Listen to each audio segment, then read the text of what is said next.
Antahkarana, and the four paths of yoga. I have already discussed Antahkarana in my videos multiple times, but understanding this tool is so crucial for self-awareness and yoga that I find reasons to revisit this topic repeatedly, each time exploring it from a different angle.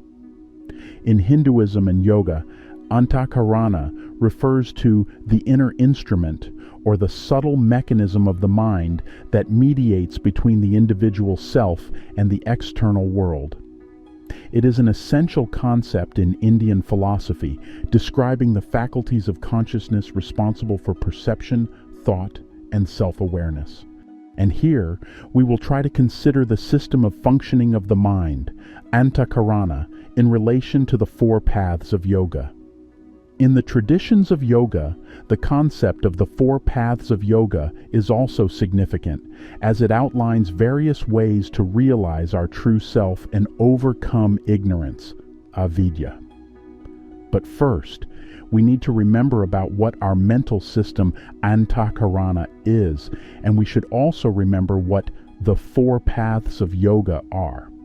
Let's start with them. The four paths of yoga: Karma Yoga, the path of action; Bhakti Yoga, the path of devotion; Jnana Yoga, the path of knowledge; and Raja Yoga, the path of meditation, are different approaches to spiritual realization. Each may suit people with different temperaments and inclinations, while all pursue the common goal of liberation, moksha. Karma Yoga, the path of selfless action, focusing on performing duties and serving others without attachment to the outcomes. It emphasizes dedicating the results of all actions to the divine, Ishvara, thereby purifying the mind of samskaras and karma through service. Bhakti Yoga, the path of devotion, emphasizing love and surrender to God while cultivating a deep, emotional, and direct connection with the divine. Jnana Yoga, the path of knowledge centered on self-inquiry, discernment, and the study of scriptures to realize the true nature of the self. Raja Yoga, the path of meditation and control of the mind, involving practices like meditation and concentration to achieve mental stillness and spiritual insight. Of course, in practice, each of the yogas is rarely an isolated system. The principles of one path are often present to some degree in others. Some systems and schools may combine all four paths, while others adhere more strictly to a single path. It is also worth noting that other directions of yoga or paths, such as Hatha Yoga, Laya Yoga, Kriya Yoga, Tantra, or Kundalini Yoga, may sometimes be added to the four main paths of yoga. Let us now proceed to the Antahkarana, also known as Buddhyadhikatustayam. In yoga, the human structure is understood through the framework of 5 koshas, sheaths, or also through the 3 bodies, Sharira Traya. This structure begins with the physical body, Sthula Sharira, and extends through the non-physical subtle body, Sukshma Sharira, to causal body, the Karana Sharira. The Antahkarana is an aspect of the Sukshma Sharira and spans 2 of the 5 koshas, the Manomaya kosha, which pertains to emotional and mental faculties, and the Vijnanamaya kosha, which relates to intelligence, memory, and wisdom. The Antahkarana, unity of mental abilities, is typically divided into 4 components, each representing a distinct mental faculty: manas, the mind; ahamkara, the ego; buddhi, the intellect; chitta, the storehouse of impressions. Manas, the mind. Manas is the sensory and processing aspect of the mind that processes current experience. It is responsible for receiving impressions from the external world through the 5 senses, organizing them, and forming thoughts. Manas processes sensory impressions, often dealing with doubt, deliberation, and desires, drawing upon the stored impressions in Chitta, which serves as the repository of past experiences and mental imprints. Manas belongs to the Manomaya kosha and is the lowest ranking part of the Antahkarana. It is typically in a constant flux of fantasy and uncertainty, influenced by past impressions and habits, vasanas.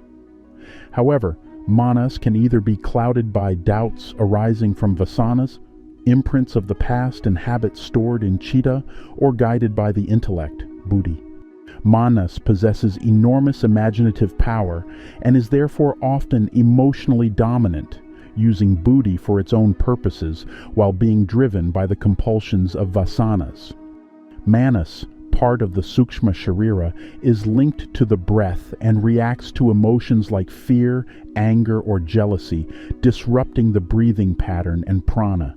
Therefore, pranayama practices are often included in yoga to bring balance and control to manas. Though Buddhi presents reasoned analysis, the manas often acts based on likes and dislikes, leaving deep impressions in vasana chitta. These impressions accumulate over time, shaping future tendencies and ultimately determining the form, upadhi, a jiva takes in the next life. By carefully observing the manas and its reactions and gently training it like nurturing a capricious child, one can guide it toward reason and balance, allowing Buddhi to take the lead. Ahamkara, the ego. Ahamkara is the aspect of the mind that creates the sense of individual identity, the I or me that feels separate from others and from the world. It is not a separate entity, but an aspect of the mind that functions to identify experiences with the self. While manas processes both immediate thoughts from sensory experiences and subconscious impressions stored in Chitta, ahamkara gives these thoughts the sense of personal ownership. When manas processes sensory data from the external world, sight, sound, touch, etc., ahamkara immediately associates these inputs with the I or me. So, if you think I am sad, I want this, or I don't like this, ahamkara is the part that creates the identification of I with those feelings and desires. Even the thoughts that arise from Chitta, deep-rooted memories or unconscious tendencies, are colored by ahamkara as mine. They are internalized as part of the individual identity. Ahamkara is the source of pride, arrogance, self-importance, and self-glorification. Spiritual practice, therefore, often aims to transcend the false identification created by ahamkara. Buddhi, the intellect. While manas is primarily concerned with gathering information and forming raw impressions, Buddhi is the faculty of discernment, discrimination, and decision-making. It evaluates the inputs it receives, whether sensory data from manas or deeper impressions or tendencies originating from Chitta, enabling the individual to make rational choices. The choice made by Buddhi is not always ideal, as it can be limited by the input and memory data on which it bases its conclusions. Moreover, Buddhi and manas are in constant struggle. Sometimes the emotional manas must accept the outcome dictated by Buddhi when left with no choice. However, it can still remain in resentment, dwelling in fantasies and refusing to accept the reality imposed by Buddhi. This creates friction between the various energies in the being, which often leads to anxiety, depression, or mental illnesses. In spiritual practice, Buddhi is refined to perceive truth and make decisions aligned with higher wisdom. Chitta, the storehouse of impressions and consciousness itself. Chitta is the repository of memories, subconscious impressions, samskaras, and latent tendencies, vasanas. It plays a crucial role in shaping one's thoughts, emotions, and actions as it holds past experiences and influences the mind's patterns. However, Chitta is much more than just a reservoir of memory as represented in the Antahkarana system. Chitta extends far beyond the conditioned individual mind and functions as an active, dynamic force, cosmic consciousness, Chit. In this cosmic consciousness, all creation and forms arise and dissolve. Acting as both a repository and a creator, Chit shapes not only personal impressions and forms, but also the entirety of manifested reality. In this sense, Chitta is consciousness itself, expressed in its lower forms as the conditioned mind and individual memory in the Antahkarana system. Chitta can be likened to an ocean wave that rises from and dissolves back into the vast ocean of Chit. When Chitta is in its pure state, free from fluctuations, Chitta vritti, it reflects the qualities of Chit and allows for the realization of the true self. This is the state of samadhi, where individual consciousness merges with the universal consciousness, and the distinction between the observer and the observed dissolves. Thus, while Chitta represents the memory aspect within the framework of Antahkarana in a broader context, it can refer to the entire spectrum of an individual's mental manifestations, serving as an analog to Antahkarana. In some cases, Chitta may also be synonymous with manas or Buddhi. It is often believed that after death, Chitta is the only aspect of the Antahkarana that remains with the jiva, as it is fundamentally the eternal Chit, while manas, Buddhi, and ahamkara dissolve. The eternal Chit or pure consciousness is the substratum of all mental faculties, but it itself is not bound to the transitory nature of the subtle body. Upon rebirth in a new manifested being, the jiva acquires new instruments of perception and managing them, either superior or inferior to the previous ones, depending on the experiences stored in Chitta. The Antahkarana, especially when dominated by unrefined manas, distracted mind, ahamkara, ego identity, and impure Chitta, storehouse of impressions, acts as a veil over the pure consciousness of the self. The interplay of desires, attachments, and ignorance, avidya, within the Antahkarana perpetuates identification with the body-mind complex, obscuring the realization of the Atman. And since, as we know, the four paths of yoga are different ways to achieve realization by applying different methods of influencing our construction of the conditioned mind, Antahkarana. Therefore, we will now try to explore and understand how each path of yoga influences different parts of this mental system. Karma Yoga, Chitta. Karma Yoga focuses on action without attachment to the results, which helps purify Chitta, the storehouse of karmic impressions. Since karma is deeply embedded in Chitta as samskaras, latent tendencies, and vasanas, desires, working selflessly dissolves these impressions over time. By engaging in selfless action, a person gradually reduces the karmic imprints that cloud the mind, leading to Chitta Shuddhi, purification of the mind. Thus, it can be said that Karma Yoga directly addresses and transforms the contents of Chitta. Bhakti Yoga, ahamkara. Bhakti Yoga involves surrendering the ego, ahamkara, to God, dissolving the sense of I and mine in devotion and love. The essence of Bhakti Yoga is the dissolution of the false ego, ahamkara, into the universal consciousness, Ishvara, or God. The practice of humility, devotion, and surrender counteracts the ego's tendencies for pride, control, and separation. Through surrender, love, and devotion, Bhakti Yoga dissolves the illusion of separateness created by ahamkara, allowing the individual to realize their unity with the divine. Thus, it can be said that Bhakti Yoga directly targets the ego, ahamkara, seeking its dissolution in divine love. Raja Yoga, manas. Raja Yoga, or Ashtanga Yoga, focuses on eliminating Chitta vritti, fluctuations of the mind, to achieve inner stillness and self-realization. In Patanjali's Yoga Sutras, Chitta vritti refers to the fluctuations of the entire mind field, encompassing its various aspects: manas, mind, buddhi, intellect, and ahamkara, ego. Thus, chitta-vritti represent 5 types of fluctuations of the mind, which can be roughly correlated with aspects of the Antahkarana. Dynamic processes like imagination, vikalpa, and misconception, viparyaya, are closely linked to the activity of manas, while pramana, right knowledge, due to its reliance on discernment and judgment, aligns more with buddhi. Meanwhile, smriti, memory, and nidra, sleep, are directly connected to chitta, the repository of impressions and latent tendencies. From the perspective of the Antahkarana system, when manas is calm and silent, it ceases to agitate chitta, and the latent tendencies often remain unmanifested.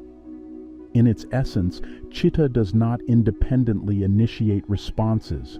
It functions as a passive reservoir of impressions that require an intermediary such as manas for expression. However, in the same way, in an unpurified chitta, past impressions can always surface and again arouse disturbances in the manas. Similarly, if you purify the chitta while leaving the restless manas, new tendencies and vasanas will again appear in the chitta. Therefore, Raja Yoga, like other yogas, generally combines a comprehensive approach to working with the Antahkarana. However, in the practical approach of Raja Yoga, the emphasis is most pronounced on purifying and calming manas through practices like pratyahara, sense withdrawal, dharana, concentration, and dhyana, meditation. By disciplining manas, the reactive tendencies of chitta-vritti are reduced, allowing one to settle into deeper meditation, enabling a connection with the true self, and ultimately achieving samadhi. Patanjali emphasizes calming and eventually transcending all vrittis to achieve chitta-vritti nirodha, cessation of mental fluctuations, leading to inner stillness, samadhi. Thus, it can be said that Raja Yoga primarily works on controlling and refining the mind, manas, but it also affects other aspects of the psyche, aiming to eliminate the fluctuations of chitta-vritti in the entire chitta, which, in the context of Patanjali, represents the totality of the Antahkarana. Jnana Yoga, Buddhi. Jnana Yoga is the path of wisdom and discernment, requiring a refined buddhi, intellect, to discriminate between the eternal, self, and the transient world. The process of inquiry, vichara, such as who am I, or understanding non-duality, relies entirely on buddhi's capacity for clear reasoning and deep contemplation. Buddhi, when purified and sharpened, becomes the primary tool for realizing the ultimate truth in Jnana Yoga. Thus, it can be said that Jnana Yoga directly relates to the intellectual discernment and spiritual insight associated with Buddhi.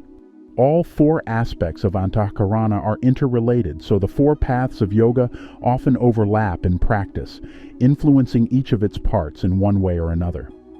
For example, Bhakti Yoga also purifies chitta, and Karma Yoga cultivates humility, a trait linked to dissolving ahamkara. Ultimately, all paths aim to transcend the limitations of Antahkarana and realize the self. They address different aspects of human experience, but converge in the same goal of liberation, moksha. Our study of the 4 paths of yoga highlight how these paths address different facets of the human mental system. Each path aligns with particular temperaments and inclinations, making the practice deeply personal. Those with a natural inclination for intellectual discernment may resonate with Jnana Yoga, while individuals driven by selfless action may find fulfillment in Karma Yoga. Similarly, those whose hearts are attuned to devotion and love may gravitate toward Bhakti Yoga, and those seeking inner stillness and mastery of the mind may align with Raja Yoga. This diversity in approach emphasizes the universal yet adaptable nature of yoga, allowing every seeker to find a path that resonates with their unique disposition, ultimately leading to the same realization of truth and liberation. In fact, not only Indian traditions, but all spiritual paths and religions can be viewed through the lens of the four paths, revealing a commonality of spiritual principles despite differences in attributes and terminology. This shows that the specific tradition a person follows is not as important as it may seem, since all spiritual traditions share the same fundamental influence on our conditioned mind, Antahkarana. There are no inherently better or worse paths among them, as each path may resonate differently with individuals based on their unique predispositions and inclinations. Ultimately, what matters most is not the specific form or tradition of the path, but the sincerity, dedication, and awareness with which we follow it, enabling genuine growth and transformation. The teachings of various spiritual traditions offer frameworks to transcend the limitations of the conditioned mind and realize our true self. When approached with an open heart and mind, any path can lead to the ultimate goal of liberation and unity with the divine. Moreover, elevating one's own chosen path above others and claiming it as the sole truth can sometimes become an obstacle rather than a means to realization. In many cases, what appears to be a deep insight may actually be the subtle influence of the ego, ahamkara, which distances us from true self-awareness rather than bringing us closer to it.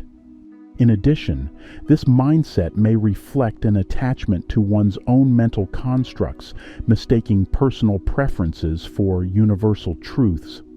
Such attachment can hinder realization, as biases and prejudices cloud the openness required for true and profound insights. The diversity of spiritual traditions and paths should not divide us, but rather inspire a recognition of the shared essence underlying all sincere efforts towards self-awareness and spiritual realization.